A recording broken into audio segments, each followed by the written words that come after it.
સુરતના ward number 18ની પેટા ચૂંટણી માટે જાહેરનામું બહાર પાડ્યા બાદ 1 ફેબ્રુઆરી ઉમેદવારી પત્રક ભરવાની અંતિમ તારીખ હતી, ત્યારે અંતિમ દિવસે ભાજપના ઉમેદવાર જીતુ કાછડે ઉમેદવારી નોંધાવી હતી.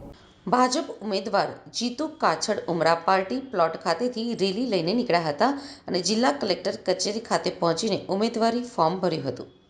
ભાજપ શહેર સંગઠનના પ્રમુખ નિરંજન ઝાંઝમેરા, ઉપપ્રમુખ પંકજ દેસાઈ, મહામંત્રી કિશોર બિંદલ, મહામંત્રી કાળુ ભીમનાથ, હેમેન્દ્ર બોરસલી સહિત ઘણા કોર્પોરેટરો ઉપસ્થિત રહ્યા હતા. પ્રદેશ ભાજપની પાર્લામેન્ટરી બોર્ડની બેઠક ગાંધીનગર ખાતે યોજાઈ હતી, જેમાં સુરત મહાનગર ભાજપના અધ્યક્ષ નિરંજન ઝાંઝમેરા, મહામંત્રી કિશોર બિંદલ અને કાળુ ભીમનાથ હાજર રહ્યા હતા.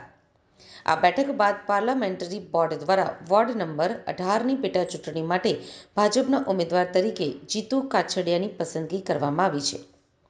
વોર્ડ નંબર 18ની પેટા ચૂંટણી માટે શુક્રવારે 3 ઉમેદવારોએ ફોર્મ ભર્યા હતા.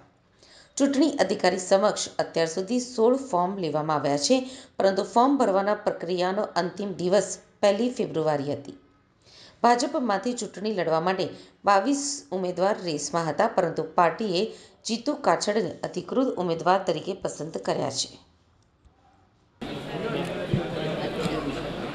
આજરોજ ગુજરાત પ્રદેશના અધ્યક્ષ અને જળશક્તિ મંત્રી આદરણીય શ્રી CR પાટીલ સાહેબના આશીર્વાદ લઈને સુરત મહાનગર ભારતીય જનતા પાર્ટીના અધ્યક્ષ નિરંજનભાઈ ઝાંઝમેરા સાહેબ, મહામંત્રી શ્રી કિશોરભાઈ બિંદલ સાહેબ, કાળુભાઈ ઇટાલિયા સાહેબ અને મેયર શ્રી દક્ષેશભાઈ, સ્ટેન્ડિંગ કમિટીના ચેરમેન રાજનભાઈ, ધારાસભ્ય શ્રી પ્રવીણભાઈ ઘોઘારી સાહેબ અને મનુભાઈ પટેલ તેમજ સમગ્ર સુરત શહેરની ભારતીય જનતા પાર્ટીની ટીમ સાથે આજે અત્રે એક વિજય મુહૂર્તની જે ભારતીય જનતા પાર્ટીની પરંપરા રહી છે એ મુજબ અમે અત્યારે હાલમાં ફોર્મ ભર્યું છે.